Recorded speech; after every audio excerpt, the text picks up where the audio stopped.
Rice কুকারে খুব সহজে এক ভাপা পিঠা বানায় ফেললাম, কেক ভাপা পিঠা। তো আমি এটা কীভাবে বানাইছি সেই রেসিপিটাই আপনাদেরকে দেখাবো। এখানে আমি চাউল নিয়ে নিছি, চাউলের গুঁড়া নিয়ে নিছি। আমার এটা কিন্তু সিদ্ধ চাউলের গুঁড়া। এগুলো ভালো করে পানি দিয়ে মেখে আমি ভিজিয়ে রাখছিলাম, মানে পানিতে মাখাইয়া রেস্টে রাখছিলাম প্রায় 2-3 ঘন্টার মতো।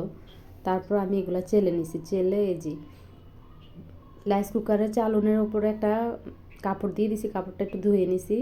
তারপর আমি এই যে সব কিছু দিয়ে দিলাম আপনার চালের গুঁড়াটা দিয়ে, তারপর আপনার এই যে নারকেল আর এসে গুড়টা দিয়ে দিলাম। আমার বাসায় গুড় নারকেল দুইটাই শেষ হয়ে গেছিলো, তাই বেশি দেয় না। আপনাদের বাসায় যদি বেশি থাকে অবশ্যই বেশি দিবেন, তাহলে খাইতে অনেক বেশি মজা হবে। তা আমার এই যে এটা আমি এখন বাফে দিয়ে দিব।